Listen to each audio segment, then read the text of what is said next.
Eri xotin qo'sh ho'kiz deganda bu eri xotinlarda ishlashini qaranglar sovuqda. Xotiningizni sinamoqchi bo'lsangiz, pulingiz yo'g'ida qarang. O'zgarmasdan, sizni boringizga ham, yo'g'ingizga ham shukr qilib o'tiradigan ayolingiz bo'lsa, uni qattiqroq ishlang. Bularda sovuqda ishlashini ko'rib, meni yuragim ezilib ketdi. Ko'chada shamol bilan qor shunaqa yog'yapti. Shu sovuqda butun bog'chani tomini tozalab chiqishdi shu ikkalasi. Shunaqa mehnat qilib topayotgan odamlarning puli ona sutidek pokda. Примерно 3 soat tozalashdi shu tomda.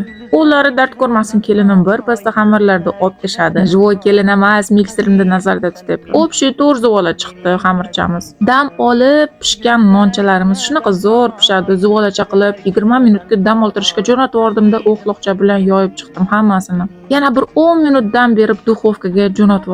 Buni qaranglar, po'rsiqchaligini slaymga o'xshaydi.